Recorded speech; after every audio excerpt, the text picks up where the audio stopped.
თუკი 2024 წელს კომპიუტერული და საინფორმაციო მომსახურების სექტორის შემოსავალი თითქმის 100 მილიონი დოლარით 688 მილიონამდე იყო შემცირებული.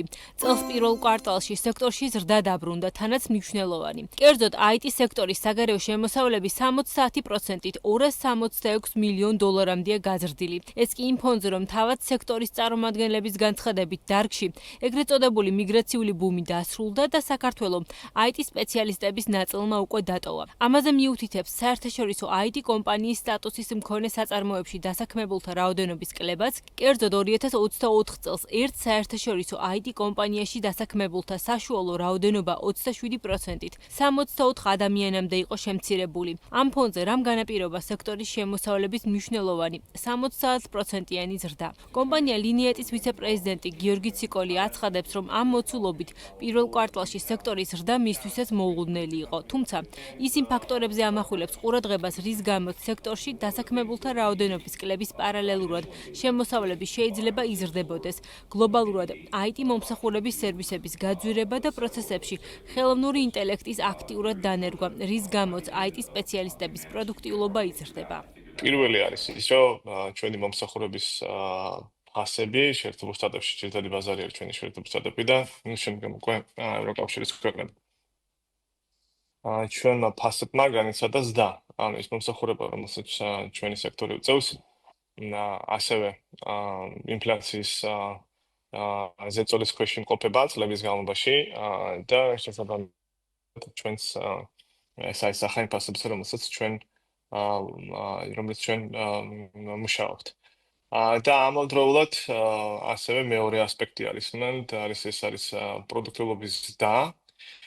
შარშან იყო ის წელი, რომელსაც ჩვენ დავიწყეთ ხელოვნური ინტელექტის დანერგვა შიდა პროცესებში. საბოლოოდ headcount-თან რაოდენობა იმ ხალხის, რომელიც ავიყვანეთ, შეიძლება იყო ნაკლები, ვიდრე ვარაუდობდით. პროდუქტიულობა ერთ ადამიანზე კომპანიაში საგრძნობლად არის გაზრდილი და ამ კუთხითაც ასევე ვაპირებთ წინსვლას. მიმდინარე წლის პირველ კვარტალში მზარდ მაჩვენებლებზე საუბრობენ ვირტუალური ზონის პირთა ასოციაციაშიც, რომელიც ამ სტატუსის მქონე კომპიუტერული და საინფორმაციო მომსახურების კომპანიებს აერთიანებს. ასოციაციაში აცხადებენ, რომ საკანონმდებლო ბაზის და საგადასახადო პრაქტიკის დახვეწვა ამ სტატუსის მქონე IT კომპანიების საქმიანობაზე დადებითად აისახა. ჩვენ შემთხვევაში ეს განაპირობა პრაქტიკის საგადასახადო უწყების მხრიდან რეალურად პრაქტიკის მეტნაკლებად განჭვრეტადობამ, ჩამოყალიბებამ, რამაც განაპირობა კომპანიების მშვიდ და სტაბილურ გარემოში ოპერირება ვირტუალური ზონის სტატუსის მქონე კომპანიებთან დაკავშირებით, აი სტატისტიკურად პირველ კვარტალში ყველაზე დიდი საბიუჯეტო შენატანი გაკეთდა საშემოსავლო გადასახადის ნაწილში. და რატომ? იმიტომ რომ განემარტა კომპანიებს, რომ არ არის აუცილებელი, რომ IT სპეციალისტი იყოს საქართველოში. მთავარია კომპანია იხდიდეს მის საშემოსავლო გადასახადს. აი ამან ძალიან დიდი როლი ითამაშა ჩვენთან მიმართებაში, რაც აისახა კიდევაც ბიუჯეტის გადასახადებში. შემოსავლების ზრდის პარალელურად მზარდია ICT სექტორის წილი ქვეყნის ეკონომიკაშიც და მიმდინარე წლის პირველ კვარტალში მთლიან შიდა პროდუქტში ამ დარგის წილი 9,9%-მდე იყო გაზრდილი, რითიც სექტორებს შორის მესამე ადგილზეა. IT სექტორის შემოსავლების მკვეთრ ზრდას ანომალიურს და არაბუნებრივს უწოდებს ეკონომისტების ნაწილი. ეკონომისტ გიორგი ხიშტოვანის განცხადებით არა გამორიცხული, რომ დასაქმებულთა რაოდენობის კლების პარალელურად სექტორში მსგავსი ტემპით ზრდა არარეალურად IT კომპანიების საქმიანობას არამედ სხვა ტიპის ოპერაციებს უკავშირდებოდეს, რისთვისაც მათ შორის ამ სექტორისთვის დაწესებული საგადასახადო შეღავათები გამოიყენება.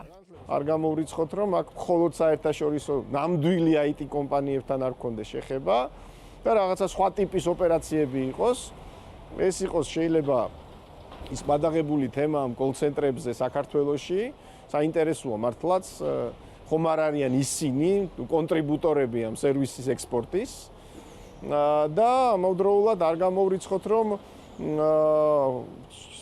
თუნდაც ლეგალურად ეს სერვისები რეალურად არც საქართველოდან მიეწოდება სხვა ქვეყნებს, არც საქართველოში იქმნება, უბრალოდ საქართველო არის ქაღალდზე ამ სერვისების, ასე ვთქვათ, გამტარი ან ამ სერვისების შემსრულებელი და უბრალოდ ეს საერთაშორისო საწარმოები ამ საგადასახადო შეღავათებს იყენებენ იმისთვის, რომ არ გადაიხადონ გადასახადები და შესაბამისად ფაქტიურად გამოდის, რომ ამ ქვეყანაში არც სერვისი იქმნება, არც სერვისი იყიდება, უბრალოდ ქაღალდზე იწერება ეს და ერთი მხრივ ყველანი ვამაყობთ ამ სფეროს განვითარები და მეორე მხრივ ქართული ოცნება ამაყობს ამ რაღაცა გასაოცარი ეკონომიკური ზრდით, როცა სინამდვილეში შეიძლება ეს ყველაფერი იყოს ფიქტიური.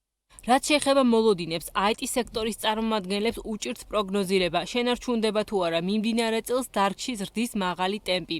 თუმცა, ერთ-ერთ ფაქტორად, რამაც ამ დარგის განვითარებას მომავალში ხელი უნდა შეუწყოს, IT სფეროში ბინადრობის ნებართვის შემოღება სახელდება, რომლის მთავარ მიზანსაც ქვეყანაში IT სპეციალისტების მოზიდვა წარმოადგენს.